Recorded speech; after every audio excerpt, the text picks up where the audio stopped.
شهر رمضان الذي أنزل فيه القرآن هدى للناس وبينات من الهدى والفرقان. السلام عليكم ورحمة الله وبركاته. الحمد لله وحده الصلاة والسلام على من لا نبي بعده وعلى آله وصحبه أجمعين أما بعد. ഏറെ സ്നേഹം നിറഞ്ഞ സുഹൃത്തുക്കളെ, സഹോദരന്മാരെ, സഹോദരിമാരെ, ഇന്ന് ഈ രാവിൽ നമ്മൾ സംസാരിക്കുന്നത് നമുക്കേറെ സുപരിചിതനായ ഇമാം ഇബ്നു ഹജർ അസ്ഖലാനിയെ സംബന്ധിച്ചും അദ്ദേഹത്തിൻ്റെ പ്രസിദ്ധമായ, ഒരുപക്ഷെ നമ്മളൊക്കെ ഒരുപാട് വായിച്ചു പോയ ബുലൂഗുൽ മറാം എന്ന ഹദീസ് ശേഖരത്തെ സംബന്ധിച്ചുമാണ്. 1500 ചില്ലാനം ഹദീസുകൾ വരുന്ന ഒരു ഹദീസ് ഗ്രന്ഥം. ഇബ്നു ഹജർ അസ്ഖലാനി ബുലൂഗുൽ മറാം എന്ന കൃതിയിലല്ല ലോക പ്രശസ്തനായത്.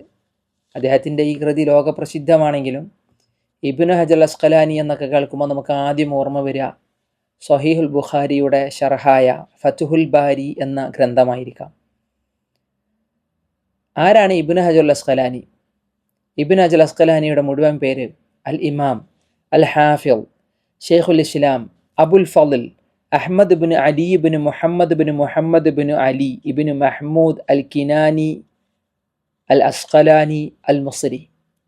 ഇദ്ദേഹം ജനിച്ചതും വളർന്നതുമൊക്കെ മിസ്റിലാണ്. അതുകൊണ്ടാണ് അൽ മിസ്രി എന്ന് പറഞ്ഞത്. ഈജിപ്തിലാണ് ജനനവും വളർച്ചയും ഒക്കെ. എന്നാൽ പിന്നീട് ഇദ്ദേഹത്തിൻ്റെ കുടുംബം ഫലസ്തീനിലേക്ക് ഫലസ്തീനി പ്രദേശത്ത് വളർന്നു ഉണ്ടായിരുന്ന അദ്ദേഹത്തിൻ്റെ കുടുംബമായതിനാൽ കുടുംബം അവിടെയാണ്. ആ കുടുംബത്തിലേക്കാണ് അദ്ദേഹം ഫലസ്തീനിലെ അസ്ഖലാൻ എന്ന് പറയുന്ന കുടുംബത്തിലേക്ക് ചേർത്തിട്ടാണ് ഇദ്ദേഹം അറിയപ്പെട്ടത്. പിൽക്കാലത്ത് പിന്നീട് അറിയപ്പെട്ടത് ആ പേരില്ല. ഫലസ്തീനിലെ ഒരു കുടുംബത്തിൻ്റെ പേരാണ് അസ്ഖലാൻ. ആ ഒരു പ്രദേശത്തുകാരായതുകൊണ്ടാണ് ആ കുടുംബം ആ പേരിൽ അറിയപ്പെട്ടത്. അങ്ങനെ അദ്ദേഹവും അൽ അസ്ഖലാനി എന്ന പേരിൽ അറിയപ്പെട്ടു. ഇദ്ദേഹം ജനിച്ചതും വളർന്നതൊക്കെ ഈജിപ്തിലാണ്. താനും ഈജിപ്തിലെ നെയിൽ നദിയുടെ അരികത്താണ് അദ്ദേഹം ജനിച്ചത് എന്നാണ് ചില ചരിത്രകാരന്മാർ പറഞ്ഞത്. ഹിജറ 773 ഒരു ശഅബാൻ മാസം 12 അദ്ദേഹം ജനിച്ചുവെന്നാണ് വളരെ ക്ലിപ്തപ്പെടുത്തിയിട്ട് ചില പണ്ഡിതന്മാർ രേഖപ്പെടുത്തിയത്. അദ്ദേഹത്തിൻ്റെ 4-ാം വയസ്സിൽ ഉപ്പ മരണപ്പെട്ടു. പക്ഷേ അതിനു മുന്നേ ഉമ്മയും മരണപ്പെട്ടു. ഇബ്നുൽ ഖത്താൻ, തൻ്റെ പിതാവിൻ്റെ സുഹൃത്തായിരുന്ന മഹാനായ ഇബ്നുൽ ഖത്താൻ എന്ന ഒരു വ്യാപാരിയാണ് പിന്നീട് ഇദ്ദേഹത്തെ എടുത്തു വളർത്തിയത്. ആ കച്ചവടക്കാരൻ്റെ വീട്ടിൽ അദ്ദേഹം വളരുമ്പോൾ അറിവിനോടും ഹദീസുകളോടുമൊക്കെ താല്പര്യവും ഇഷ്ടവും ഉണ്ടാകുന്ന രീതിയിലാണ് അദ്ദേഹം വളർന്നത് എന്നാണ്. പക്ഷേ അസാമാന്യമായ ബുദ്ധിശക്തി അദ്ദേഹത്തിന് നല്ലോണം ഉണ്ടായിരുന്നു. നല്ല മനഃപ്പാഠമാക്കാനുള്ള കഴിവും അദ്ദേഹത്തിനുണ്ടായിരുന്നു. 9-ാമത്തെ വയസ്സിൽ അദ്ദേഹം വിശുദ്ധ ഖുർആൻ മനഃപ്പാഠമാക്കിയെന്നും പിന്നീട് അദ്ദേഹത്തിൻ്റെ 12-ാമത്തെ വയസ്സിൽ മക്കയിൽ വെച്ച് അദ്ദേഹം ജനങ്ങൾക്ക് ഇമാമായി നിന്നിരുന്നുവെന്നെല്ലാം അദ്ദേഹത്തെ പറ്റി പറയപ്പെടുന്നു. നല്ല ഖുർആൻ പാരായണം ചെയ്തിരുന്ന ഒരാളാണ്. നമസ്കാരത്തിന് നേതൃത്വം കൊടുക്കാനൊക്കെ പാകത്തിൽ 12-ാമത്തെ വയസ്സിൽ അയാൾ സാധിച്ചു എന്ന് പറയുമ്പോഴാണ് അദ്ദേഹത്തിൻ്റെ വിശുദ്ധ ഖുർആൻ പ്രാവീണ്യത്തെ ഓർമ്മിപ്പിക്കുന്നത്. പക്ഷേ ആദ്യകാലത്തൊന്നും അദ്ദേഹത്തിന് ഹദീസ് പഠനങ്ങളോടും മറ്റു മതപരമായ കാര്യങ്ങളോടുള്ള താല്പര്യം അത്ര കണ്ടുണ്ടായിരുന്നില്ല. അധികവും ഭാഷാപരമായി അറബി സാഹിത്യത്തിലും അറേബ്യൻ കവിതകളിലുമെല്ലാം താല്പര്യമുള്ള ഒരാളായിരുന്നു. പിന്നീട് ഹദീസ് വിജ്ഞാനീയത്തിലേക്ക് ശ്രദ്ധ കേന്ദ്രീകരിച്ചതാണ്. ഹദീസ് ശേഖരണത്തിനായി അദ്ദേഹം മക്ക, മദീന, യമൻ, അതുപോലെ തന്നെ സിറിയ തുടങ്ങിയ നാടുകളിലേക്ക്, ഫലസ്തീൻ ഒക്കെ തുടങ്ങിയ നാടുകളിലേക്ക് അദ്ദേഹം യാത്ര പോയിട്ടുണ്ട്. അതുകൊണ്ട് തന്നെ മഹാന്മാരായ ഗുരുനാഥന്മാർ, പ്രമുഖ പണ്ഡിതന്മാർ അദ്ദേഹത്തിന് ഗുരുനാഥന്മാരായി നിലകൊള്ളുകയും ചെയ്തിട്ടുണ്ട്. ആ കാലഘട്ടത്തിലൊക്കെ കാഹിറയിലെ അഥവാ ഈജിപ്തിലെ പട്ടണത്തിൽ ഒരു കാളി കൊലാത്തായി അഥവാ ചീഫ് ജസ്റ്റിസായി അദ്ദേഹം സേവനമനുഷ്ഠിച്ചതായും ദീർഘകാലം സേവനമനുഷ്ഠിച്ചതായും അദ്ദേഹത്തിൻ്റെ ചരിത്രത്തിൽ നമുക്ക് വായിക്കാൻ കഴിയും. അദ്ദേഹത്തിൻ്റെ കാലഘട്ടത്തിൽ മഹാപ്രഗത്ഭരായ പണ്ഡിതന്മാരിൽ നിന്നാണ് അദ്ദേഹം അറിവ് സ്വീകരിച്ചത്. ഏറ്റവും പ്രധാനിയായ ഗുരുനാഥൻ ഇബ്നു അസ്ഖലാനിയുടെ ശരിക്കുള്ള ഷെയ്ഖന്മാരെ പറ്റി ഇങ്ങനെ പറയുമ്പോൾ ആദ്യം കേൾക്കുന്ന പേരാണ് അൽ ഹാഫിദ് അൽ ഇറാഖി. അൽ ഹാഫിദുൽ ഇറാഖി എന്ന് പറഞ്ഞു കഴിഞ്ഞാൽ നമുക്കറിയാം, മുസ്തലഹുൽ ഹദീസിൽ, ഹദീസ് നിദാന ശാസ്ത്രത്തിൽ ഒരു 1000 വൈത്തുള്ള കവിതകളായി ഹദീസ് നിദാന ശാസ്ത്രങ്ങളെ ക്രോഡീകരിച്ച ആളാണ് ഹാഫിദ് അൽ ഇറാഖി. അൽഫിയത്തുൽ ഇറാഖിയ, അൽഫിയത്ത് ഇബ്നു മാലിക് അൽഫിയത്ത് ഇബ്നു മാലിക് എന്ന് പറഞ്ഞാൽ 1000 ബൈത്തുള്ള നഹ്വിനെ സംബന്ധിച്ചുള്ള അറബി ഗ്രാമർ, അല്ലെ, നഹ്വ്, സർഫ്, നഹ്വ് നഹ്വ് ഉള്ള 1000 ബൈത്ത് ഉള്ള കവിതയാണ് അൽഫിയത്തു ഇബ്നു മാലിക്. ഇതേപോലെ ഹദീസിൽ ഉസൂലുൽ ഹദീസിൻ്റെ സ്വഹീഹ്, ലഈഫ് എന്നിങ്ങനെയുള്ള പല കാറ്റഗറികളെ സംബന്ധിച്ച്, റാവിമാരെ സംബന്ധിച്ച്, ഇങ്ങനെ നിയമങ്ങളെ സംബന്ധിച്ച് ഒക്കെ ഈ കായികകളെ മുഴുവൻ ഉൾക്കൊള്ളിച്ച 1000ഓളം ബൈത്തുകളിൽ ഉലൂമുൽ ഹദീസിനെ, ഹദീസിൻ്റെ വൈജ്ഞാനിക ശാഖയെ, മേഖലയെ, ശാസ്ത്രഭാഗത്തെ ലോകത്തിന് കവിതകളാക്കി രേഖപ്പെടുത്തിയ മഹാപണ്ഡിതനാണ് അൽ ഇറാഖി. ആ അൽ ഇറാഖി, ഹാഫിദ് അൽ ഇറാഖി, അദ്ദേഹത്തിൻ്റെ മഹാപ്രഗത്ഭരായ പ്രധാനികളായ ഗുരുനാഥന്മാരിൽ ഒരാളാണ്. അതേപോലെ തന്നെ ഇമാം ഹൈതമി റഹ്മത്തുള്ളാഹി അലൈഹി എന്നുവെച്ചാൽ വിഖ്യാതനായ ഹദീസ് പണ്ഡിതനാണ്. ഇബ്നുൽ മുലഖിൻ ഫിഖ്ഹിലും ഹദീസിലുമൊക്കെ നല്ല പാണ്ഡിത്യമുള്ള മഹാപണ്ഡിതനായിരുന്നു. ഇദ്ദേഹത്തിൻ്റെ ഉസ്താദാണ്. ഇമാം ബുൽഖീനി റഹ്മത്തുള്ളാഹി അലൈഹി ഇബ്നു ഹജർ അസ്കലാനിക്ക് ഫത്വ നൽകാൻ അനുവാദം കൊടുത്തിരുന്ന മഹാപണ്ഡിതനായിരുന്നു അദ്ദേഹമെന്നും നമുക്ക് അദ്ദേഹത്തിൻ്റെ ചരിത്രത്തിൽ വായിക്കാൻ കഴിയും. ഏതായാലും ഇബ്നു ഹജർ അസ്കലാനിയിൽ നിന്ന് അറിവ് നുകർന്ന ഒരുപാട് ലോകപ്രസിദ്ധ പണ്ഡിതന്മാർ അദ്ദേഹത്തിൻ്റെ വിദ്യാർത്ഥികളായി നമുക്ക് വായിച്ചെടുക്കാനാകും. അതിലൊന്നാണ് ഇമാം സഖാവി റഹ്മത്തുള്ളാഹി അലൈഹി. ഷാഫി മദ്ഹബിലൊക്കെ പല കൃതികൾ ഇങ്ങനെ വായിച്ചു പോകുമ്പോൾ അതിലെ വിജ്ഞാനങ്ങൾ ഇങ്ങനെ നിവർന്നു കൊണ്ടിരിക്കുമ്പോൾ നമ്മൾ കേട്ട് പരിചയിക്കുന്ന നാമങ്ങളാണ് ഇമാം സഖാവിയൊക്കെ, ഇമാം സുയൂത്തിയും, അതുപോലെ തന്നെ ഇമാം ഇബ്നുൽ ഹുമാമുമൊക്കെ. ഇമാം സഖാവി എന്ന് പറഞ്ഞാൽ നേരത്തെ പറഞ്ഞില്ല, അൽഫിയ അൽ ഇറാഖി, ഹാഫിദ് അൽ ഇറാഖിയുടെ അൽഫിയ 1000ഓളം വരുന്ന ബൈത്ത്, അതിനെ ഷർഹ് ചെയ്തു, വിശദീകരിച്ചു. നല്ലൊരു ഫത്ഹുൽ മുഗീസ് എന്ന പേരിൽ ഷർഹ് ചെയ്ത ആളാണ് ഇമാം സഖാവി. ഇദ്ദേഹം ഇബ്നു ഹജറിൻ്റെ ശിഷ്യനാണ് എന്നർത്ഥം. ഇമാം സുയൂത്തിനൊക്കെ നമുക്കറിയാം. ഇമാം സുയൂത്തിയൊക്കെ ഒരുപാട് ഗ്രന്ഥങ്ങൾ എഴുതിയ മഹാപണ്ഡിതനാണ്. ഇൻഷാ അല്ലാഹ് ഇമാം സുയൂത്തിനെ സംബന്ധിച്ച് നമ്മൾ പറയുന്നുണ്ട്. ഇമാം സുയൂത്തി വളരെ ബഹുമുഖ പ്രതിഭയായ ഒരു പണ്ഡിതനാണ് എന്നതിനപ്പുറം ഇബ്നു ഹജർ അസ്ഖലാനിയുടെ ഒരു ശിഷ്യനായിട്ട് നമുക്ക് അദ്ദേഹത്തെ എണ്ണാൻ കഴിയും. ഇസ്ലാമിക ലോകത്ത് അറിവിനെ വ്യാപിപ്പിച്ച മഹാപണ്ഡിതന്മാരിൽ വലിയ സ്ഥാനമുള്ള ആളാണ് ഇബ്നു ഹജർ അസ്ഖലാനി. അമീറുൽ മുഅ്മിനീന ഫിൽ ഹദീസ് എന്ന് പോലും ചില പണ്ഡിതന്മാർ അദ്ദേഹത്തെ വിശേഷിപ്പിച്ചത് കാണാൻ കഴിയും. അഥവാ ഹദീസ് വിജ്ഞാനത്തിൽ സത്യവിശ്വാസികളുടെ നേതാവാണ്, അമീറാണ് അദ്ദേഹം എന്ന് വരെ പറഞ്ഞത് കാണാൻ കഴിയും. ഹദീസ് നിവേദകരെ സംബന്ധിച്ചുള്ള ഇൽമുർ റിജാൽ എന്ന് പറഞ്ഞാൽ റിജാൽ എന്നുകൊണ്ട് ഉദ്ദേശം റാവിമാരാണ്. റുവാത്തുൽ ഹദീസുകൾ റിവായത്ത് ചെയ്യുന്ന ആളുകളെ സംബന്ധിച്ച് നന്നായി അറിവുള്ള ആളാണ്. അവരെ സംബന്ധിച്ച് വിധി എഴുതിയ ആളാണ്. അല്ല ഇന്ന ആൾ വിശ്വസ്തനാണോ യോഗ്യനാണോ എന്നൊക്കെ പറയുന്ന വിധികൾ പല പണ്ഡിതന്മാർ യഹ്യ ഇമാം ദഹബി ഇങ്ങനെയൊക്കെ എഴുതി വെച്ച് പോരാറുണ്ട് തന്നെയല്ലേ. അതിനെയൊക്കെ ആ ഗ്രന്ഥങ്ങളിൽ നിന്നെല്ലാം മാറ്റി കുറിച്ചെടുത്ത് ഇദ്ദേഹം ഒരു ഗ്രന്ഥം എഴുതി, ഇമാം ദഹബി തഹ്ദീബ് എന്ന ഗ്രന്ഥം. തഹ്ദീബ് എന്ന് പറഞ്ഞാൽ ഇൽമു റിജാലിനെ റാവിമാരെ സംബന്ധിച്ചുള്ള ഒരു വലിയ കൃതി. അതിനെ പിന്നീട് ഇദ്ദേഹം പിൽക്കാലത്ത് സംക്ഷിപ്തമാക്കി, ഷോർട്ടാക്കിയിട്ട് എഴുതി തഖരീബു തഹദീബ് എന്നാണ്. ഇപ്പോൾ പെട്ടെന്നൊരു റാവിനെ പറ്റി വായിക്കണം എന്നുണ്ടെങ്കിൽ ഈ ഒറ്റ വാള്യത്തിലുള്ള തഖരീബ് എടുത്തിട്ട് ആ റാവിൻ്റെ പേര് ഹർഫുകൾക്ക് അടിസ്ഥാനത്തിൽ ഇങ്ങനെ ABCD പോലെ അല്ലെങ്കിൽ അലിഫ് ബാ ത സ എന്ന രീതിയിൽ എന്ത് ചെയ്തിട്ടുണ്ട്, ക്രോഡീകരിച്ചിട്ടുണ്ട്. ഉദാഹരണത്തിന് അലി എന്ന് കിട്ടണമെങ്കിൽ അതിന് പോവുക തരിക, ആ അലി ഏതലി, ആ അലിയെ വ്യക്തമാക്കിയിട്ട് ഏതാണ് അലി എന്നുള്ളത് ഉറപ്പുവരുത്തിയതിന് ശേഷം എന്താണ് അദ്ദേഹത്തെ സംബന്ധിച്ച് പറഞ്ഞത്, ഇമാം ഇബ്നു ഹജർ എന്താ പറഞ്ഞത് എന്നുള്ളത് നമുക്ക് കിട്ടും ആ വിഷയത്തിന്. അതാണ് ഇൽമു റിജാലിൽ അദ്ദേഹം എഴുതിയ കൃതികൾ. അതുമാത്രമല്ല സ്വഹാബികളെ മാത്രം ക്രോഡീകരിച്ചു, സ്വഹാബികളുടെ ജീവചരിത്രം, സ്വഹാബികളുടെ സംഭവങ്ങൾ, അൽ ഇസാബ ഫി തമീസ് സഹാബ എന്ന് പറയുന്ന കൃതി, ഇതൊക്കെ ഇബ്നു ഹജർ അസ്ഖലാനിയുടേതാണ്. പിന്നെ നമ്മൾ ആദ്യം പറഞ്ഞല്ലോ ഫത്ഹുൽ ബാരി ഷർഹ് സ്വഹീഹുൽ ബുഖാരി ലി ഇബ്നു ഹജർ അൽ അസ്ഖലാനി. ഫത്ഹുൽ ബാരി എന്ന സ്വഹീഹുൽ ബുഖാരിയുടെ ഏറെ അറിയപ്പെട്ട ഒരു വിശദീകരണ ഗ്രന്ഥം ഇദ്ദേഹത്തിൻ്റെതാണ്. എന്നാൽ ഫത്ഹുൽ ബാരി എന്ന പേരിൽ മറ്റൊരു ഗ്രന്ഥമുണ്ട്, ഇബ്നു റജബുൽ ഹംബലിക്ക്, സ്വഹീഹുൽ ബുഖാരിയുടെ തന്നെ ഷർഹാൻ. പിന്നെ സ്വഹീഹുൽ ബുഖാരിക്ക് വേറെയും കുറേ ഷർഹുകൾ കാണാം, വിശദീകരണം. മുല്ല അലിൽ കാരിയുടെ ഉംദത്തുൽ കാരി, അതൊരിക്കൽ ഞാൻ വിശദീകരിച്ചതുമാണ്, പറഞ്ഞതുമാണ്.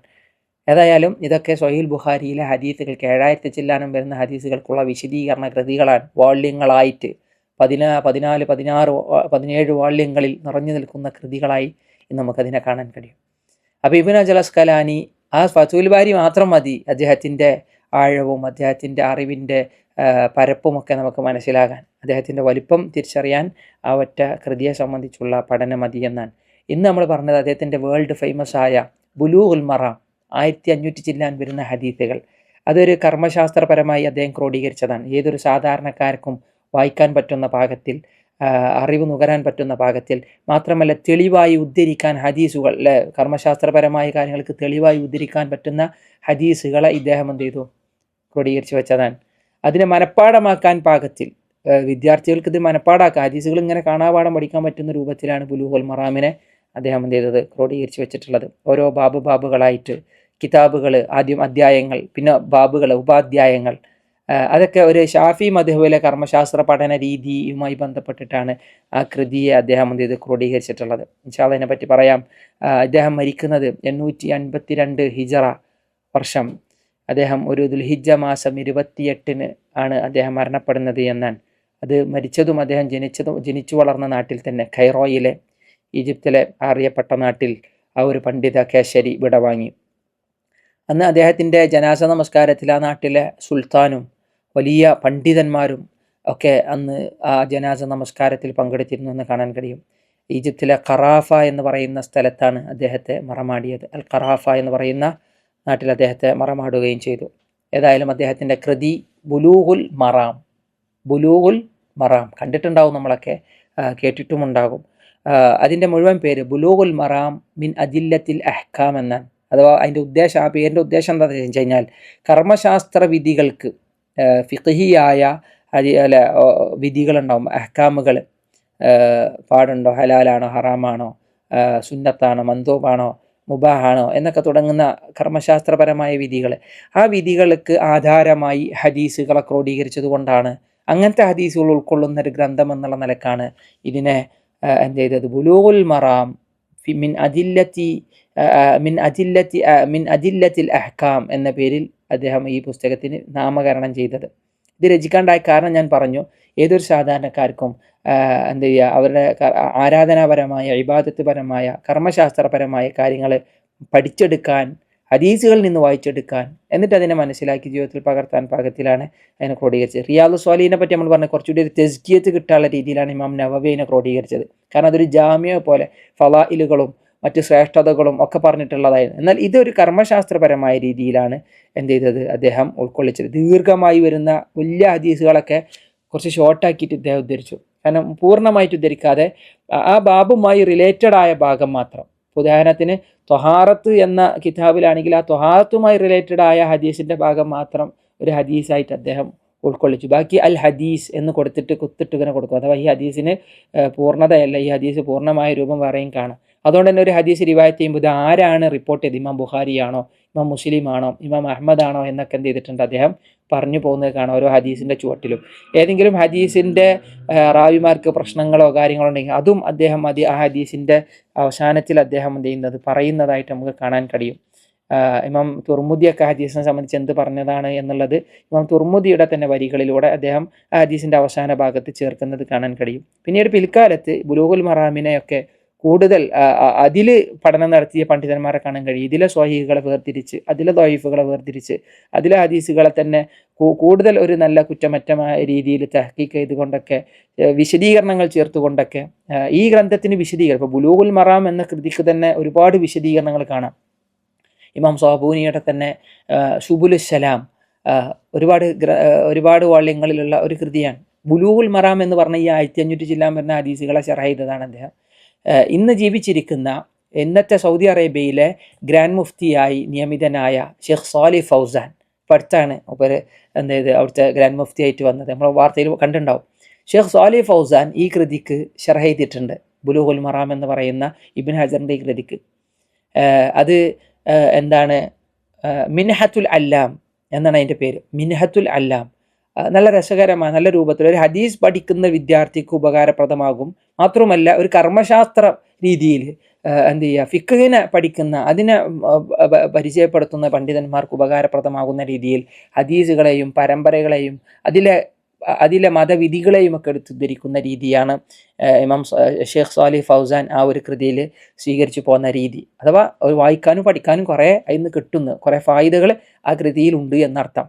ഞാൻ പറഞ്ഞു വരുന്നത്, ആധുനിക കാലഘട്ടത്തിലെ പണ്ഡിതന്മാർ പോലും പഴയ ഇബ്നു ഹജർ അസ്കലാനിയുടെ ഈ കൃതിയെ ഉപയോഗപ്പെടുത്തുന്നു, ഇന്നും വായിക്കപ്പെടുന്നു, ഇന്നും അത് ഗവേഷണം നടത്തപ്പെടുന്നു, ഇന്നും ഒരുപാട് ആളുകൾ ആ ഗ്രന്ഥം ഉപയോഗിക്കുന്നു എന്നുള്ളതാണ് നമ്മളെ സംബന്ധിച്ചിടത്തോളം നമുക്കത് വായിക്കാനുള്ള പ്രചോദനം. ബുലൂഗുൽ മറാം മിൻ അദില്ലത്തിൽ അഹ്കാം. മാത്രവുമല്ല ഞാൻ നേരത്തെ പറഞ്ഞു 1500 സംതിങ് 1578 എന്ന് ചില പണ്ഡിതന്മാർ പറയുന്നത്. ചില പ്രിന്റുകൾക്കനുസരിച്ച് അതിന് വ്യത്യാസം വരുന്നത് കാണാൻ കഴിയും. 1596 1600 അടുത്ത് ഹദീസുകൾ എന്ത് ചെയ്യാൻ പറ്റും, അതിൽ കാണാൻ സാധിക്കുമെന്നുള്ളതാണ്. അതിൽ സ്വഹീഹായ ഹദീസ് ഉണ്ടാവും, ചിലപ്പോൾ ദഈഫായ ഹദീസ് ഉണ്ടാവും, ഹസനായ ഹദീസ് ഉണ്ടാവും. അതുകൊണ്ട് തന്നെ പൂർണ്ണമായും അത് സ്വഹീഹായ ഒരു ഗ്രന്ഥമാണെന്ന് ആരും ഇതിൽ വാദിച്ചിട്ടില്ല.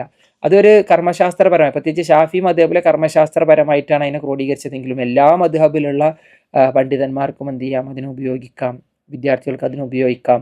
മാത്രമല്ല ഒരു മദ്ഹബി പക്ഷപാതിത്വമില്ലാതെ ഹദീസുകൾ സ്വഹീഹായാൽ അതിനെ സ്വീകരിക്കലാണ് ഏറ്റവും നല്ല മദ്ഹബ് എന്ന് മനസ്സിലാക്കിയവരാണ് നമ്മളൊക്കെ. ഇദാ സഹൽ ഹദീസു ഫഹുവ മദ്ഹബി എന്ന് പണ്ഡിതന്മാർ പറഞ്ഞതുപോലെ കിതാബ് ത്വഹാറ മുതൽ ഇങ്ങനെ ആരംഭിച്ചു പോരുന്ന ഈ ബുലൂഗുൽ മറാം അതിലൊരുപാട് അല്ലേ, ഇപ്പോൾ ഒരുപാട് കിതാബുകൾ തന്നെ കാണാം. കിതാബ് ത്വഹാറ, കിതാബു സ്വലാ, കിതാബു സക്കാത്ത്, കിതാബു സിയാം, കിതാബുൽ ഹജ്ജ്, കിതാബുൽ ബുയൂ എന്നിങ്ങനെ പറഞ്ഞാണ്. അതിന് അവസാനത്തിൽ കിതാബ് അൽ ജാമ്യ, കുറേ മര്യാദകളെ, സംസ്കരണങ്ങളെ ഒക്കെ സൂചിപ്പിക്കുന്ന അദബുകളുമായി ബന്ധപ്പെട്ട ഹദീസുകൾ ഒക്കെ ക്രോഡീകരിച്ചിട്ടാണ് ആ ഗ്രന്ഥം അദ്ദേഹം അവസാനിപ്പിച്ചത്.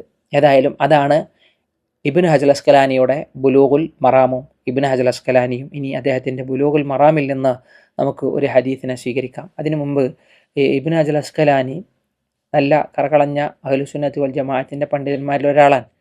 പക്ഷേ പലപ്പോഴും ഇബ്നു ഹജർ അസ്കലാനിയെ വായിക്കുമ്പോൾ അശ്അരിയത്ത് വാദത്തെ ചർച്ച ചെയ്യപ്പെടാറുണ്ട്. അശ്അരികൾ യഥാർത്ഥത്തിൽ അഹ്ലുസുന്ന ശ്രേണിയിലുള്ളതാണോ അല്ലേ? ശരിക്ക് ഭൂരിഭാഗം പണ്ഡിതന്മാരും അശ്അരിയത്തും അതായത് മതുരീദി വിഭാഗങ്ങളെയും ഒക്കെ അഹ്ലുസുന്നയുടെ പണ്ഡിതന്മാരായിട്ടാണ് എണ്ണിപ്പോരാ. എന്നാൽ സലഫികൾ, പിൽക്കാലത്ത് കടന്നു വന്ന സലഫി ആദർശം വെച്ചു പുലർത്തുന്ന സലഫി മൻഹജിന് പ്രാധാന്യം നൽകുന്ന പണ്ഡിതന്മാർ അശ്അരിയത്തിൻ്റെ അപകടങ്ങളെ സംബന്ധിച്ച് ലോകത്ത് ബോധ്യപ്പെടുത്തിയവരാണ്. ആധുനിക പണ്ഡിതന്മാർ കുറേ എന്നൊരു വലിയ ആ ഒരു വിഷയത്തിൽ വലിയ ചർച്ചകളും പഠനങ്ങളും ഉണ്ട് എന്ന് സൂചിപ്പിക്കാൻ മാത്രം.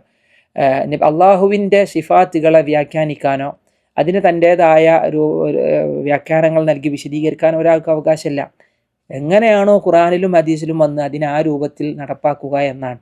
എന്നാൽ പലപ്പോഴും അശ്അരി വിഭാഗത്തിലെ അല്ലെ അശ്അരിയത്തുള്ള ചില പണ്ഡിതന്മാർ ഒക്കെ എന്ത് ചെയ്യാറുണ്ട്, അതിനെ വ്യാഖ്യാനിക്കുന്നൊരു രീതി സ്വീകരിച്ചത് കാണാൻ കഴിയും. അങ്ങനെ ഒരു തഅ്വീലിൻ്റെ രീതി ശരിയല്ല എന്നുള്ളതാണ് ഏറ്റവും കൂടുതൽ നമ്മളതിൽ മനസ്സിലാക്കേണ്ടത്. എന്നാലും ഇബ്നു ഹജർ അസ്കലാനിയെ പോലുള്ള, ഇനിയിപ്പോൾ ഇമാം റാസി തന്നെ, എന്തിനേറെ ഇമാം ഗസ്സാലി, ഈ തുടങ്ങിയ നമ്മൾ ഈ മഹാ അബുൽ ഹസൻ അൽ അശ്അരി റഹ്മത്തുള്ളാഹി അലൈഹി ഇവരൊക്കെ തന്നെ അവരുടെ ഈ ഒരു തർക്കങ്ങളിൽ ഇങ്ങനെ ഈ രൂപത്തിലുള്ള ഒരു തർക്കശാസ്ത്രങ്ങളിൽ നിന്നൊക്കെ മാറിയകന്ന്, ഇൽമുൽ കലാമിൻ്റെ അതിൽ നിന്ന് മാറിയകന്ന് ഖുർആനും സുന്നത്തുമാണ് ഏറ്റവും ശരിയായ രീതി, ആ രീതിയിലാണ് കാര്യങ്ങൾ പഠിക്കേണ്ടത്, മനസ്സിലാക്കേണ്ടത് എന്നുള്ളതിലേക്ക് കടന്നു വന്നത് സൂചകമാകുന്ന ഒരുപാട് വരികൾ അവരവരുടെ ഗ്രന്ഥങ്ങളിൽ അവസാന കാലങ്ങളിലൊക്കെ എഴുതി വച്ചത് നമുക്ക് കാണാൻ കഴിയും. ഞാൻ ഈ ഒരു വിഷയത്തിലുള്ള ഒരു തർക്കത്തിൻ്റെ വിരാമം കുറിക്കാൻ, ആ ഒരു തർക്ക വിഷയത്തെ ചർച്ച ചെയ്യാനോ എടുത്തുദ്ധരിച്ചതല്ല.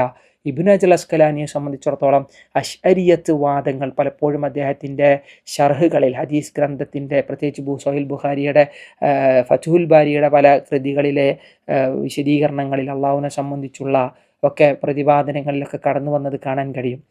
അപ്പോൾ അത് അവിടെ സൂചിപ്പിച്ചു എന്ന് മാത്രം. ഏതായാലും അദ്ദേഹം ഒരു കറകളഞ്ഞ അശ്അരിയാണ് എന്ന് പറയുന്നതിനോട് യോജിക്കുന്നില്ല.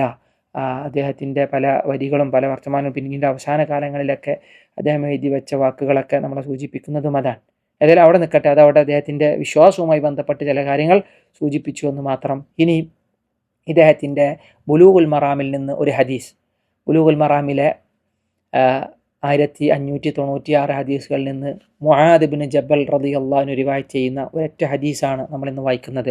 ബുലൂഗുൽ മറാമിൽ മുആദ് ഇബ്നു ജബൽ റളിയല്ലാഹു അൻഹു റിവായത്ത് ചെയ്യുന്ന ഒരുപാട് ഹദീസുകൾ കാണാൻ കഴിയും. കുറേ, പ്രത്യേകിച്ച് കിതാബുൽ ജാമി, നമ്മൾ അവസാനം കുറേ അദബുകളെ പറ്റി പറയുന്ന ഭാഗമുണ്ടല്ലോ, അവിടെയൊക്കെ മുആദ് ഇബ്നു ജബൽ റളിയല്ലാഹു അൻഹുവിൻ്റെ കുറേ ഹദീസുകളുണ്ട്.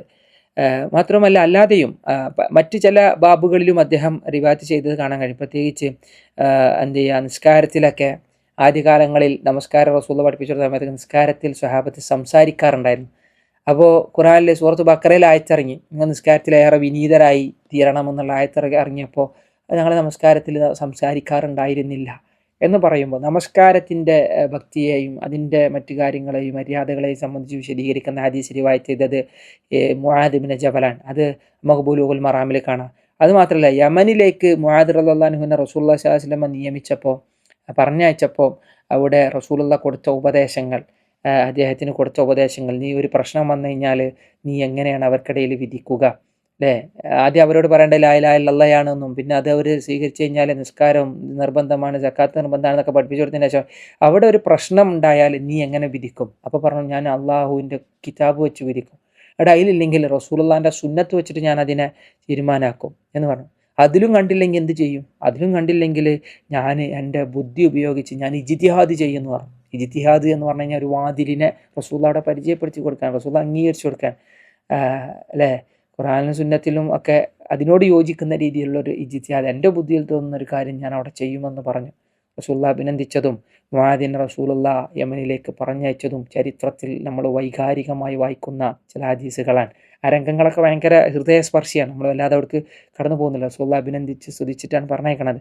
പിന്നെ ആ മുആദ് റളിയല്ലാഹു അൻഹു റിവായത്ത് ചെയ്യുന്ന വേറെയും കുറേ ഹദീസുകൾ കാണാം. നിസ്കാരത്തിന് ശേഷം മുആദ്, എനിക്ക് എന്നെ ഇഷ്ടമാണ്, നിസ്കാരം കഴിഞ്ഞ് കഴിഞ്ഞാൽ അല്ലാഹുമ്മ അഇന്നി അലാ ദിക്രിക വശുക്രിക വഹുസ്നി ഇബാദതിക എന്ന് പറയണമെന്ന് പറഞ്ഞ പ്രാർത്ഥന, ആ ഹദീസും നമുക്ക് ബുലൂഗുൽ മറാമിൽ കാണാൻ കഴിയും. ഇന്ന് അതൊന്നുമല്ല. ഇന്ന് നമ്മൾ വായിക്കുന്നത് കുറച്ചൊരു ദീർഘമുള്ള, എന്നാൽ ചെറിയ, വളരെ ആശയം നിറയുന്ന, നമ്മൾ മനസ്സിലാക്കേണ്ട, പ്രത്യേകിച്ച് റമദാനിൽ നമ്മൾ അറിയേണ്ട ഒരു ഹദീസ് എന്നുള്ള നിലക്ക് ഒരു ചെറിയ ഹദീസിനെയാണ് സൂചിപ്പിക്കുന്നത്. നമുക്ക് വായിക്കാം. എന്നൊരു മുആദിനെ പറ്റി പറയാം. അൻ മുആദ് ഇബ്നു ജബലിൻ റളിയല്ലാഹു അൻഹു ഖാൽ, മുആദ് ഇബ്നു ജബൽ റളിയല്ലാഹു അൻഹു പറയുന്നു, ഖുൽതു, ഞാൻ പറഞ്ഞു, യാ റസൂലല്ലാഹ്, അല്ലാഹുവിൻ്റെ റസൂലേ, യാ റസൂലല്ലാഹ്, അല്ലാഹുവിൻ്റെ റസൂലേ, അഖ്ബിർനി ബിഅമലിൻ യുദ്ഖിലുനി അൽ ജന്ന, എന്നെ സ്വർഗത്തിൽ പ്രവേശിപ്പിക്കുന്ന ഒരു കർമ്മം എനിക്ക് പറഞ്ഞുതരണം. നബിനോട് ഒരു കർമ്മം ചോദിച്ചിട്ടുള്ളൂ. ഒരു പൂ ചോദിച്ചപ്പോൾ റസൂൽ ഒരു പൂന്തോട്ടം നൽകിയെന്ന് പറയുന്നത് പോലെ. ഇനി അവിടെ നിന്നിട്ട് റസൂൽ പറഞ്ഞ വാക്കുകൾ ഭയങ്കര രസമാണ്. ഒരു അമൽ പറഞ്ഞു തരണം, നിങ്ങൾക്ക് സ്വർഗത്തേക്ക് എത്താൻ പറ്റുന്ന അമൽ എന്നാണ്. നമ്മൾ ആദ്യം അബൂബക്കർ സിദ്ദീഖ് റളിയല്ലാഹു അൻഹുവിൻ്റെ ഒരു ഹദീസ് വായിച്ച് ഓർമ്മയുണ്ട്, സഹീഹുൽ ബുഖാരിന്ന്, എനിക്കൊരു ദുആ പഠിപ്പിച്ചു തരണം, നിസ്കാരത്തിൽ പ്രാർത്ഥിക്കാൻ പറ്റിയ ദുആ എന്ന് പറഞ്ഞതുപോലെ. സഹാബികൾ ഇങ്ങനെ ഓരോന്ന് റസൂലുള്ളാഹിനോട് ചോദിച്ചിങ്ങനെ വാങ്ങും. ഒരു ഉപദേശം തരി, ലാ തഗ്ളബ്, ചൂടാവരുത്, ദേഷ്യപ്പെടാൻ എന്നൊക്കെ റസൂലുള്ളാഹി നൽകുന്ന രസകരമായ നബിയുടെ ഉപദേശങ്ങൾ. അതുപോലെ ഒരു ഉപദേശം ചോദിച്ചു വാങ്ങുക, സ്വർഗത്തിൽ എന്നെ എത്തിക്കുന്ന വാക്കൊക്കെ നിങ്ങൾ, സ്വർഗം കിട്ടണം എന്ന ആഗ്രഹം, എന്നെ എത്തിക്കുന്ന ഒരു അമല് എനിക്ക് പറഞ്ഞുതരോ? സ്വർഗത്തിൽ എത്തിച്ചാൽ മാത്രം വരെ വയുബാഇദുനി അനിന്നാർ, എന്നെ നരകത്തിൽ നിന്ന് അകറ്റിക്കളയുന്നതുമായ ഒറ്റ കർമ്മം. ഒരു കർമ്മം ചെയ്താൽ സ്വർഗം കിട്ടണം, നരകത്തിൽ നിന്ന് രക്ഷയുണ്ടാവണം. ഖാല, റസൂലുള്ളാഹി പറഞ്ഞു, ലഖദ് സഅൽത അൻ അലീം, മഹാസംഭവാൻ നീ എന്നോട് ഇപ്പോൾ ചോദിച്ചത്. നീ ഇപ്പോൾ ചോദിച്ചത് മഹാസംഭവാൻ. വഇന്നഹു ലയസീറുൻ അലാ മൻ യസ്സറഹുല്ലാഹ്, അത് വളരെ എളുപ്പമാണ്. പക്ഷെ അള്ളാഹു ഒരാൾക്ക് എളുപ്പം നൽകുകയാണെങ്കിൽ, ഏതൊരു കാര്യം അങ്ങനെയാണ്, അള്ളാഹിൻ്റെ തൗഫീഖ് ഉണ്ടെങ്കിൽ അത് നടക്കുള്ളൂ. അത് ചെറിയ അമലായാലും ചെയ്യാൻ അള്ളാഹിൻ്റെ തൗഫീഖ് വേണം. അമ്മാ തൗഫീഖ് ഇല്ലാ ബില്ലാഹ്, അള്ളാഹിനോട് തൗഫീഖിനെ ചോദിക്കണം. അതുകൊണ്ടാണ് റസൂലുള്ളാഹി പഠിപ്പിച്ചു കൊടുത്തത്, അല്ലാഹുമ്മ അഇന്നി അലാ ദിക്രിക, പഠിച്ചോൻ നീ എന്നെ സഹായിക്കണം, നിനക്ക് ദിക്ർ, അള്ളാഹിനെ ദിക്ർ ചെയ്യാൻ നല്ല എളുപ്പമാണ്, പക്ഷെ അള്ളാഹിൻ്റെ സഹായം വേണം. വശുക്രിക, നന്ദിയാണെങ്കിലും സഹായം വേണം. വഹുസ്നി ഇബാദതിക, നല്ല അമൽ ചെയ്യണമെങ്കിലും, വഴിയിൽ നിന്നൊരു ഉപദ്രവം നീക്കണമെങ്കിൽ പോലും അള്ളാഹിൻ്റെ സഹായം വേണം. അത് അള്ളാഹിനോട് ചോദിക്കണം എന്നാണ് റസൂലുള്ളാഹിനോട് ചോദിച്ചിരുന്നത്. ഇവിടെ അതേപോലെ റസൂലുള്ളാഹി പറഞ്ഞു കൊടുക്കാൻ, വഇന്നഹു യസീറുൻ ലിമൻ യസ്സറഹുല്ലാഹ്, അള്ളാഹ് എളുപ്പാക്കിയ ആൾക്ക് അത് വളരെ എളുപ്പമാണ്. റസൂലുള്ളാഹി തഅബ്ദുല്ലാഹ് വലാ തുശ്രികു ബിഹി ഷൈഅ, നീ അള്ളാഹുവിനെ മാത്രം ഇബാദത്ത് ചെയ്യുക, ഒന്നും പങ്കു ചേർക്കാതിരിക്കും. തൗഹീദ് ഉണ്ടായാൽ മതി എന്ന് പറഞ്ഞു. പോരാ, വതുഖീമസ്സലാ, നിസ്കരിക്കുക, നിസ്കാരം നിലനിർത്തുക. വതുഉതി സകാത്ത്, സകാത്ത് നിർവഹിക്കുക. വതസൂമ റമളാൻ വതഹുജ്ജൽ ബൈത്ത്, റമളാനിൽ നോമ്പനുഷ്ഠിക്കുക, ഹജ്ജും ചെയ്യുക. അപ്പം നമ്മൾ ചെയ്തു പോരുന്ന സംഗതിയാണ്. അതുണ്ടായാൽ മതി സ്വർഗം എന്നാൻ. സുമ്മ ഖാല, റസൂലുള്ളാഹി പറഞ്ഞു. ഇതൊക്കെ പറഞ്ഞെടുത്തിട്ട് റസൂലുള്ളാഹി സ്വർഗത്തേക്കുള്ള സാധനം പറഞ്ഞെടുത്തു. ഇത് റസൂലുള്ളാഹി അറിയാണ്. സുമ്മ ഖാൽ അല അദുല്ലുക അലാ അബ്വാബിൽ ഖൈർ, നന്മകളുടെ വാതായനങ്ങളുടെ, നന്മകളുടെ വാതിലുകളെ ഞാൻ എനിക്ക് പറഞ്ഞിരട്ടെ. ഒന്നേ ചോദിച്ചിട്ടുള്ളൂ, പക്ഷെ റസൂലുള്ളാഹി 1000 കൊടുക്കുകയാണ്. നന്മകളുടെ വാതിലുകൾ പറഞ്ഞു തരട്ടെ. അസ്സൗമു ജുന്ന, റസൂലുള്ളാഹി പറഞ്ഞു, നോമ്പ് അതൊരു പരിചയമാണ്. നോമ്പ് പരിചയമാണ്. അത് എങ്ങനെയാണെന്നുള്ളത് നമ്മൾ കഴിഞ്ഞ മുസന്നഫ് അബ്ദുർ റസാഖ് നിന്ന് നമ്മൾ വായിച്ചതാണ്. അതൊരു പരിചയമാണ്. വസദഖത്തു തുത്ഫിഉൽ ഖതീഅ, ധർമ്മം അത് തിന്മകളെ അണച്ചു കളയുന്നതാണ്. തിന്മ എന്ന് പറഞ്ഞു കഴിഞ്ഞാൽ അതിങ്ങനെ ഞെരിപിരി കൊള്ളുന്നൊരു തീയായിട്ട് റസൂലുള്ളാഹി അവിടെ വിശേഷിപ്പിച്ചത് ഖതീഅത്തിനെ. പക്ഷേ നിങ്ങൾ സദഖ കൊടുത്തു നോക്കൂ, ആ തീയിനെ അത് അണക്കും. ഒരു നല്ല തണുത്ത വെള്ളം പോലെ സദഖയെ റസൂലുള്ളാഹി സ്വല്ലല്ലാഹു അലൈഹി വസല്ലം വിശദീകരിക്കാൻ, തുത്ഫിഉൽ ഖതീഅ, അല്ലേ, അത് കെടുത്തിക്കളയും. ഏതുപോലെ? കമാ യുത്ഫിഉൽ മാഉ അന്നാർ, ഒരു തീയിനെ വെള്ളം കെടുത്തുന്നത് പോലെ. ഇവിടെ തീ ഖതീഅത്തും വെള്ളം അവിടെയുള്ള സ്വതക്കയുമാണ്, ധർമ്മവുമാണ്. സദക്ക എന്ന് പറഞ്ഞു കഴിഞ്ഞാൽ പൈസ കൊടുക്കൽ മാത്രമല്ല, കൗലും മഅറൂഫും സദക്ക അല്ലേ. എന്താണ് നിന്റെ സഹോദരൻ്റെ മുഖത്ത് നോക്കിയുള്ളൊരു പുഞ്ചിരി സദക്കയാണ് എന്ന് റസൂലുള്ളാഹി സ്വല്ലല്ലാഹു അലൈഹി വസല്ലം പറഞ്ഞതൊക്കെ അവിടെ ആലോചിക്കുക. നല്ല വാക്ക് സദക്കയാണ് എന്നൊക്കെ പറഞ്ഞതുപോലെ അത് നന്മകളാണ്, നന്മയുടെ വാതിലുകളാണ്. അങ്ങനെ വാ സ്വലാത്തു റജ്ലി ഫീ ജൗഫിൽ ലൈൽ, ഈ രാത്രികൾ നമ്മൾ ചെയ്യുന്നതാണ്, രാത്രിയുടെ അന്ത്യയാമങ്ങളിലുള്ള ഒരു മനുഷ്യൻ്റെ നമസ്കാരം, അത് നന്മയുടെ വാതിലാണെന്നാണ്. സമ്മക്കാല, എന്നിട്ട് റസൂൽ നിർത്തിയില്ല. പിന്നെ റസൂൽ പറഞ്ഞു, അല ഉഖ്ബിറുക ബിറഅസിൽ അംർ, കാര്യങ്ങളുടെ തലയെടുപ്പ് എന്താണെന്ന് ഞാൻ നിനക്ക് പറഞ്ഞു തരട്ടെ. ഇതിലൊക്കെ ഏറ്റവും കുറച്ച് നല്ല ഇതിൻ്റെ ഒരു തല എന്ന് പറയുന്നത് എന്താണ്? വഅമൂദിഹി, അതിൻ്റെ നെടുന്തൂണായ ഒരു കാര്യം ഞാൻ പറഞ്ഞട്ടെ. വദിർവത്തി ശനാമി, അതിൻ്റെ ഉച്ചി എന്ന് പറയുന്ന ഒരു കാര്യം, ഏറ്റവും ടോപ്പ്, അതിൻ്റെ ഏറ്റവും മുറ്റ് എന്ന് പറയുന്ന സംഗതി, അതൊക്കെ എന്താണ് നന്മകളുടെ, അതെന്താണെന്ന് ഞാൻ പറഞ്ഞു തരട്ടെ. അൽ ജിഹാദ്, അത് ധർമ്മസമരമാണ്, അള്ളാൻ്റെ മാർഗത്തിൽ ജിഹാദിന് ഇറങ്ങലാണ് അല്ലേ. ഏറ്റവും വലിയ ജിഹാദ് എന്താ? രണ്ടാൾക്കാർ വന്ന് നബിനോട് പറഞ്ഞു, നബിയെ ജിഹാദിന് ഞങ്ങളുണ്ട് എന്ന് പറഞ്ഞു. റസൂൽ പറഞ്ഞു, ആ സഹാബിനോട് ചോദിച്ചാണ്, നിനക്ക് നിൻ്റെ മാതാപിതാക്കൾ ജീവിച്ചിരിപ്പുണ്ടോ? ആ വാലിദാക്ക ഹൈ, അതേന്ന് പറഞ്ഞു. ഫജാഹിദ് ഫീഹിമ, റസൂൽ പറഞ്ഞാണ്ട് അവിടെ പോയി ജിഹാദ് ചെയ്യുന്നതാണ്. മാതാപിതാക്കൾക്ക് പുണ്യം ചെയ്യൽ ജിഹാദാണ്, ധർമ്മസമരമാണ് അല്ലേ. ഇതുപോലെ ഒരുപാട് ഒരു നാടിന് വേണ്ടി കാവൽ കിടക്കുന്നത് ജിഹാദാണ്, അറിവന്വേഷിച്ചിറങ്ങുന്നത് ജിഹാദാണ്. മദീനത്തെ പള്ളിയിൽ അറിവന്വേഷിച്ചിറങ്ങുന്നത് ജിഹാദിന് തുല്യമാണെന്ന് റസൂലുള്ളാഹി സ്വല്ലല്ലാഹു അലൈഹി വസല്ലം ഹദീസുകളിൽ കാണാം. ആ പ്രതിഫലമാണ് എന്നാണ്. അപ്പോൾ ജിഹാദ് ആണ് ഇതിൻ്റെയൊക്കെ ഏറ്റവും ടോപ്പ് എന്ന് റസൂലുള്ളാഹി സ്വല്ലല്ലാഹു അലൈഹി വസല്ലം പറയുമ്പോൾ, സൽക്കർമ്മങ്ങളുടെ മറ്റ് നന്മകളെ അതുമായി വിശേഷിപ്പിച്ച നന്മകളൊക്കെ ചേർത്ത് വായിച്ചു നോക്കുക, ജിഹാദുമായി വിശേഷിപ്പിച്ചതിനെ. സുമ്മക്കാൽ റസൂലുള്ള പറഞ്ഞു, അല ഉഖ്ബിറുക ബിമലാക്കി ദാലിക കുല്ലി, ഈ പറഞ്ഞ കുറേ കാര്യം, ഇതിനൊക്കെ പര്യാപ്തമാവുന്ന വേറൊറ്റ കാര്യം ഞാൻ പറഞ്ഞിട്ട്, ഈ പറഞ്ഞ കാര്യങ്ങൾക്കൊക്കെ ഇതിനൊക്കെ നേടിയെടുക്കാൻ പറ്റുന്ന ഒറ്റ കാര്യം, ഇത് ജീവിതത്തിൽ ഉണ്ടാവണം എന്നുണ്ടെങ്കിൽ ഒരു കാര്യം ഉണ്ടാവണം, അതെന്താന്ന് ഞാൻ പറഞ്ഞിരട്ടെ എന്ന് വെച്ചു. കുൽത്തു, ഞാൻ പറഞ്ഞു, മുആദ് പറയണേ, ഞാൻ പറഞ്ഞു, ബലായ നബി അല്ലാ, അള്ളാൻ്റെ നബിയെ, അത് പറഞ്ഞെന്നാണ് റസൂലല്ലാ എന്നല്ല, ബലായ നബി അല്ലാ, അള്ളാൻ്റെ നബിയെ, അതേതാ ഒന്ന് പറഞ്ഞ. ഈ പറഞ്ഞ കാര്യങ്ങളൊക്കെ നേടിയെടുക്കാൻ എന്ത് വേണം? റസൂലുള്ളാഹി സ്വല്ലല്ലാഹു അലൈഹി വസല്ലം ഫഅഖദ ബിലിസാനിഹി, നബി പിന്നെ പറഞ്ഞില്ല, പറയണ ആ ഉപകരണം ഉണ്ടല്ലോ, നാവ് എടുത്ത് റസൂലുള്ള പുറത്തേക്ക് ഇട്ടു. ഫഅഖദ ബിലിസാൻ, നാവ് ഇങ്ങനെ എടുത്ത് പുറത്തേക്ക് ഇട്ടിട്ട് റസൂലുള്ളാഹി പറഞ്ഞു, കുഫ അലൈക ഹാദ, എന്നിട്ട് റസൂൽ ചൂണ്ടിക്കാണിക്കണേ, ഇതിനെ തടഞ്ഞു നിർത്തിയാൽ മതി, നാവിനെ സൂക്ഷിച്ചാൽ മതി, ഈ പറഞ്ഞതൊക്കെ ജീവിതത്തിലുണ്ടാവും. നാവ് ശരിയല്ലേ, ഈ സൽക്കർമ്മങ്ങളൊന്നും ഈ നന്മകളൊന്നും ഒരാളുടെ ജീവിതത്തിൽ ഉണ്ടായിക്കൊള്ളുന്നില്ല, അത് ഉപകരിക്കൂല, ഉണ്ടായാലും ചിലപ്പോൾ ഉപകരിക്കൂല അല്ലേ. നാവ് ആൾക്കാരെ പറ്റി ഇങ്ങനെ കുറ്റം പറഞ്ഞും നുണ പറഞ്ഞും ഇല്ലാത്തത് പറഞ്ഞും നമീമത്തും ഗീബത്തും പറഞ്ഞു കഴിഞ്ഞാൽ ഈ കർമ്മങ്ങൾക്കൊന്നും വിലയില്ല. റസൂലുള്ളാഹി സ്വല്ലല്ലാഹു അലൈഹി വസല്ലമ ഒരിക്കൽ പറഞ്ഞതാണ് അല്ലേ, ഒരു അയൽവാസിയെ സംബന്ധിച്ച് നബിൻ്റെ അടുത്ത് ഒരാൾ പരാതി പറഞ്ഞു, അയൽവാസിനെ എപ്പോഴും ഉപദ്രവിക്കുകയാണ്, ഇല്ലാത്തത് ഇങ്ങനെ പറഞ്ഞ് പരത്തുകയാണ് നബിയെ. റസൂലുള്ളാഹി പറഞ്ഞു, ലാ ഖൈറ ഫീഹാ, അവളിൽ നന്മയില്ല എന്നാണ്. നിസ്കരിക്കുന്നവളാണ്, നോമ്പൊൽക്കുന്നവളാണ്, ധർമ്മം ചെയ്യുന്നവളാണ്, അങ്ങനെയൊക്കെ വിശേഷണം പറഞ്ഞിട്ടാണ് പറയണത്. റസൂലുള്ളാഹി പറഞ്ഞു, ലാ ഖൈറ ഫീഹാ, ഇതൊന്നും നന്മല്ല എന്നർത്ഥം.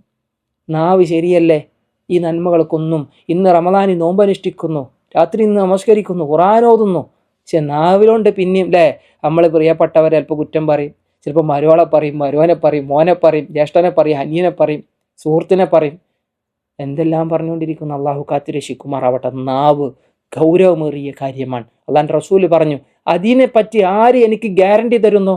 അള്ളമനു ലഹുൽ ജന്ന, ഞാൻ അവൻക്ക് സ്വർഗം ഗ്യാരണ്ടിയാണെന്ന് നബി സല്ലല്ലാഹു അലൈഹി വസല്ലം പറഞ്ഞത്. ഇവിടെ കണ്ടോ നിങ്ങൾ, അപ്പോൾ ഇതിങ്ങനെ കേട്ടപ്പോൾ, നാവിനെ കേട്ടപ്പോൾ, മുആദുല്ലാഹ് മഹാപണ്ഡിതനാണ്. മുആദിൻ്റെ ചരിത്രം ഞാൻ പറയാം, അപ്പോൾ വിശദീകരണം ഇവിടെ അവസാനിപ്പിച്ചത് മുആദിൻ്റെ ചരിത്രം പറഞ്ഞിട്ട് നമ്മൾ അവസാനിപ്പിക്കും. കാരണം മഹാപണ്ഡിതനാണ് മുആദ്. 4 ആൾക്കാർ ചെന്ന് ഖുർആൻ പഠിക്കണം എന്ന് പറഞ്ഞാൽ ഒരാൾ മുആദാണ്, മുആദ് ഇബ്നു ജബല. ഖുർആൻ ഹിഫ്ളാക്കിയിട്ട് മനപ്പാടുള്ള ആൾക്കാരെ ചെന്ന് പഠിക്കാൻ വേണ്ടി പറഞ്ഞ 4 ഒരുവൻ മുആദാണ്. ഭയങ്കര കർമ്മശാസ്ത്ര പണ്ഡിതനാണ്, പണ്ഡിതന്മാരുടെ നേതാവായിട്ട് പരലോകത്ത് വരും എന്ന് റസൂലുള്ളാഹി പറഞ്ഞു. ഇൻഷാ അല്ലാഹ് നമുക്ക് വിശദീകരിക്കാം. ആ മുആദിന് സംശയം, നാവ് ഇങ്ങനെ റസൂലുള്ളാഹി കാണിച്ചു കൊടുത്തപ്പോൾ, ഈ നാവ് കൊണ്ട് ഇത് മുഴുവൻ അടക്കി പിടിക്കാമെന്ന് പറഞ്ഞപ്പോൾ, ഇത് മുഴുവൻ നഷ്ടപ്പെടാൻ ഈ നാവ് കാരണമാണെന്ന് പറഞ്ഞപ്പോൾ റസൂലുള്ളാഹി പറയാണ്, വ ഇന്നാ ലമുആഖിദൂന ബിമാ നതകല്ലമു ബിഹി, നമ്മൾ പറയുന്ന എല്ലാ കാര്യത്തിൻ്റെ പേരിൽ നമ്മൾ പിടികൂടപ്പെടുമോ റസൂലെ? പറയണതിൻ്റെ ഒക്കെ പറഞ്ഞതിനൊക്കെ അതിൻ്റെ പേരിലൊക്കെ പിടികൂടോ? സക്കലത്തുക ഉമ്മുക യാ മുആദ്, റസൂലുള്ളാഹി പറയാണ്, എൻ്റെ ഉമ്മാക്ക് നിന്നെ കൊണ്ട് നഷ്ടം ഉണ്ടാവട്ടെ. അത് അറബിയുള്ള ഒരു പ്രയോഗമാണ്. എടാ നീ എന്താ പറയുന്നത് എന്ന് പറഞ്ഞിട്ട് റസൂലുള്ള സമാശ്വസിപ്പിക്കാൻ മുആദെ എന്ന കാര്യം അങ്ങനല്ല. റസൂലുള്ള പറയാൻ വഹൽ യകുബ്ബുന്നാസ് ഫിന്നാരി അലാ വുജൂഹിഹിം, അല്ലേ, ഈ നാവ് കൊണ്ടല്ലാതെ നരകത്തിലേക്ക് പിന്നെ ആളുകൾ എങ്ങനെയാ മൂക്കും കുത്തി വീഴുക? നരകത്തിലേക്ക് മൂക്കും കുത്തി വീഴുന്ന ആളുകൾ അധികവും അവരുടെ നാവ് കൊണ്ട് നരകത്തിലെത്തിയവരാണെന്നാണ്. അള്ളാഹു കാത്ത് രക്ഷിക്കുമാറാവട്ടെ. ഔ ഖാല അലാ മനാഖിരിഹിം അല്ലേ ഇല്ലാ ഹസാഇദു അൽസിനതിഹിം, അവരുടെ ലിസാനുകളുടെ ഫലമായി അവർ ആ നാവുകളിൽ നിന്ന് എന്താണോ കൊയ്തെടുത്തത് അതിൻ്റെ ഫലമായിട്ടാണ് അവർ നരകത്തിലേക്ക് മൂക്കും കുത്തി വീണത്, അല്ലെങ്കിൽ നരകത്തിലേക്ക് അവർ മലർന്നടിച്ചു വീണത് എന്ന് റസൂലുള്ളാഹി സ്വല്ലല്ലാഹു അലൈഹി വസല്ലമ അവിടെ വിശദീകരിച്ചുവെങ്കിൽ നാവിനാലുള്ള വിപത്തുകൾ മഹാ ആപത്തുകളാണ് എന്ന് നമ്മൾ എന്ത് ചെയ്യുക, തിരിച്ചറിയുക. ആ മുസീബത്തുകളിൽ നിന്ന് അള്ളാഹു നമ്മളെ കാത്തുരക്ഷിക്കുമാറാവട്ടെ. മുആദ് ഇബ്നു ജബൽ റളിയല്ലാഹു അൻഹു, ജബൽ എന്ന് പറഞ്ഞാൽ അദ്ദേഹത്തിൻ്റെ പിതാവിൻ്റെ പേരാൻ. അദ്ദേഹത്തിൻ്റെ വാപ്പാനെ പറ്റി ചരിത്രത്തിലെവിടെയും രേഖപ്പെടുത്തപ്പെട്ടതായിട്ട് കാണുന്നില്ല. എന്നാൽ മുആദ് റളിയല്ലാഹു അൻഹു റസൂലുള്ളാഹി സ്വല്ലല്ലാഹു അലൈഹി വസല്ലമ മദീനയിലേക്ക് വരുമ്പോൾ അദ്ദേഹത്തിൻ്റെ വയസ്സ് 20ഓളം, ചില പണ്ഡിതന്മാർ 19 എന്നൊക്കെ പറയുന്നു. പക്ഷെ ആകെ ആ 20 നബിയുടെ മദീന കാലയളവ് കഴിഞ്ഞ് കഴിഞ്ഞാൽ 18 വർഷം അദ്ദേഹം ജീവിച്ചിട്ടുള്ളൂ. 38ാമത്തെ വയസ്സിൽ അദ്ദേഹം മരണപ്പെട്ടു. അദ്ദേഹത്തിൻ്റെ മരണം ഇസ്ലാമിക ലോകത്തൊരു വലിയ സങ്കടമാണ്. കാരണം ഈ അംവാസ്, തൗഊൻ അംവാസ്, സിറിയയിൽ പടർന്നു പന്തലിച്ച ആ ഒരു തൗഊൻ പ്ലേഗ് രോഗം, അബൂ ഉബൈദ ജറാഹ് റളിയല്ലാഹു അൻഹുവിൻ്റെ ചരിത്രം നമ്മൾ പറഞ്ഞപ്പോൾ ആ ഒരു പ്ലേഗിനെ സംബന്ധിച്ച് അവിടെ വിശദീകരിച്ചതാണ്. ആ പ്ലേഗ് ബാധിച്ചിട്ടാണ് മഹാനായ മുആദ് ഇബ്നു ജബൽ റളിയല്ലാഹു അൻഹു മരണപ്പെടുന്നത് സിറിയയിൽ. ഞാൻ പറഞ്ഞു വരുന്നത്, ഈ മുആദ് ഇബ്നു ജബൽ റളിയല്ലാഹു അൻഹു നബി സല്ലല്ലാഹു അലൈഹി വസല്ലമ ഹിജ്റ വരുന്നതിൻ്റെ മുമ്പ് 20 വർഷം മുന്നേ ജനിച്ചു എന്ന് പറഞ്ഞല്ലോ. പിന്നെ നബിനോടൊപ്പം തന്നെയായിരുന്നു. നബിയിൽ നിന്ന് ഒരുപാട് ഹദീസുകൾ അദ്ദേഹം മനഃപ്പാടമാക്കി. അദ്ദേഹത്തിൻ്റെ പൂർണ്ണ നാമം നമ്മൾ പറഞ്ഞു, മുആദ് ഇബ്നു ജബൽ ഇബ്നു അംർ. അദ്ദേഹത്തിൻ്റെ പിതാവിൻ്റെ പിതാവ് അംറാൻ. അത് മദീനയിലെ അറിയപ്പെട്ട ഒരു ഗോത്രം, ഖസ്റജ് ഗോത്രം. ആ ഖസ്റജ് ഗോത്രത്തിലായിരുന്നു ഇദ്ദേഹം ജനിച്ചതും വളർന്നതും ഒക്കെ. മദീനക്കാർ കുറേ ആൾക്കാർ അഖബ ഉടമ്പടി, 2ാമത്തെ ഉടമ്പടിയിൽ വന്ന് നബി സല്ലല്ലാഹു അലൈഹി വസല്ലമയോട് ബൈഅത്ത് ചെയ്ത സമയത്ത് അക്കൂട്ടത്തിൽ മഹാനായ മുആദും ഉണ്ടായിരുന്നുവെന്നാണ് ചരിത്രത്തിൽ നമുക്ക് കാണാൻ കഴിയുന്നത്. നബി സല്ലല്ലാഹു അലൈഹി വസല്ലമ സർട്ടിഫിക്കറ്റ് കൊടുത്ത ആളാണ്. നബി സല്ലല്ലാഹു അലൈഹി വസല്ലമ അറിവിൻ്റെ കാര്യത്തിൽ സർട്ടിഫിക്കറ്റ് കൊടുത്തത്. കാരണം ഈ ഉമ്മത്തിൽ ഏറ്റവും നല്ല അറിവുള്ള ആൾ എന്നാണ് പറഞ്ഞത്. ഹലാലിനെ സംബന്ധിച്ചും ഹറാമിനെ സംബന്ധിച്ചും ഈ ഉമ്മത്തിൽ നന്നായി അറിയുന്ന ആൾ മുആദാണെന്നാണ്. മഹാപണ്ഡിതന്മാർ, സ്വഹാബത്തിൻ്റെ കൂട്ടത്തിലെ മഹാപണ്ഡിതരിൽ ഒരാളാണ് മുആദ് റളിയല്ലാഹു അൻഹു. കാരണം ഒരുപാട് ഹദീസുകൾ അദ്ദേഹത്തിൻ്റെ അരികത്തുണ്ടായിരുന്നു. വിശുദ്ധ ഖുർആനിൽ നല്ല അറിവ് അദ്ദേഹത്തിനുണ്ടായിരുന്നു എന്നാണ്. 18ാമത്തെ വയസ്സിൽ അദ്ദേഹം ഇസ്ലാം മതം സ്വീകരിച്ചു. ഞാൻ പറഞ്ഞില്ലേ, 20ാമത്തെ വയസ്സിൽ നബി വരുമ്പോൾ, മദീനക്ക് വരുമ്പോൾ 20ാം വയസ്സ്. അതിൻ്റെ മുന്നത്തെ 2 വർഷം മുന്നെയാണ് മക്കയിലേക്ക് മദീനക്കാർ പോയതും അവിടെ വെച്ച് ബൈഅത്ത് ചെയ്തതുമൊക്കെ. മക്ക വിജയത്തിന് ശേഷം ഇസ്ലാമിനെ സംബന്ധിച്ചും ഖുർആനെ സംബന്ധിച്ചും പഠിപ്പിക്കാൻ വേണ്ടി റസൂലുള്ളാഹി സ്വല്ലല്ലാഹു അലൈഹി വസല്ലമ നിയോഗിച്ചത് ഇദ്ദേഹത്താണ്. മക്കയിൽ നിർത്തി, മദീനത്തേക്ക് വരണ്ട, മക്കത്ത് നിന്നാൽ മതി, അവിടെയുള്ള ആളുകൾക്ക് ദീൻ പഠിപ്പിച്ചു കൊടുക്കുക എന്ന് പറഞ്ഞ് അദ്ദേഹത്തെ നിലനിർത്തി. അവിടുന്ന് അങ്ങോട്ട് യമനിലേക്ക് ഗവർണറായി റസൂലുള്ളാഹി സ്വല്ലല്ലാഹു അലൈഹി വസല്ലമ നിയോഗിക്കുകയും ചെയ്തത് നമുക്കറിയാം. ആ സമയത്തുള്ള സംഭവമാണ് ഞാൻ നേരത്തെ സൂചിപ്പിച്ചത്. ഭയങ്കര വിനയവും ലാളിത്യവുമുള്ള മഹാപണ്ഡിതനായിരുന്നു മഹാനായ മുആദ് ഇബ്നു ജബൽ റളിയല്ലാഹു അൻഹു. അറിവുള്ള പണ്ഡിതന്മാർ നാളെ പരലോകത്ത് ഒരു കല്ലെറിയുന്ന ദൂരത്തേക്ക് മുആദിനെ പിന്തുടരുമെന്നാണ്. മുആദിൻ്റെ ബാക്കിലുണ്ടാവും എന്നർത്ഥം. ഒരു കല്ലെറിഞ്ഞാൽ എവിടെ എത്ര ദൂരം ഉണ്ടോ ആ ദൂരത്തിൽ മുആദിനെ പിന്തുടർന്ന് ലോകത്തെ പണ്ഡിതന്മാർ, അഥവാ അദ്ദേഹം ഇമാമുൽ ഉലമാ, പണ്ഡിതന്മാരുടെ നേതാവായിട്ടാണ് പരലോകത്ത് അദ്ദേഹം ഉണ്ടാവുക എന്ന് നബി സല്ലല്ലാഹു അലൈഹി വസല്ലം അദ്ദേഹത്തെ പറ്റി പറഞ്ഞത് നമുക്ക് ഇവിടെ ചേർത്ത് വായിക്കാൻ കഴിയും. അതാണ് മുആദ് ഇബ്നു ജബൽ റളിയല്ലാഹു അൻഹു. അംബാസ് പ്ലേഗ് ബാധിച്ച് അദ്ദേഹം മരിച്ചപ്പോഴും അദ്ദേഹത്തിൻ്റെ ജനാസ മറമാടപ്പെട്ടത് അന്നത്തെ ഷാമിലുള്ള ജോർദാനിലെ ഒരു സ്ഥലത്താണ്. ജോർദാനിലെ ഗോർ എന്ന് പറയുന്ന മക്ബറയിൽ അദ്ദേഹം അന്ത്യവിശ്രമം കൊള്ളുന്നതായിട്ടാണ് അദ്ദേഹത്തിൻ്റെ ചരിത്രത്തിൽ നമുക്ക് വായിച്ചെടുക്കാൻ കഴിയുന്നത്. അള്ളാഹു സുബ്ഹാനഹു വ തആല അദ്ദേഹത്തിന് അള്ളാഹുവിൻ്റെ തൃപ്തി നൽകി അനുഗ്രഹിക്കുമാറാവട്ടെ. അവരെ പിന്തുടരുന്ന ഏറ്റവും നല്ല നന്മയുള്ളവരിൽ അള്ളാഹു നമ്മളെ ഉൾപ്പെടുത്തി അനുഗ്രഹിക്കുമാറാവട്ടെ. വസല്ലല്ലാഹു അലാ നബീന മുഹമ്മദ് വഅലാ ആലിഹി വസഹ്ബിഹി വസല്ലം. ജസാക്കുമുല്ലാഹു ഖൈറ.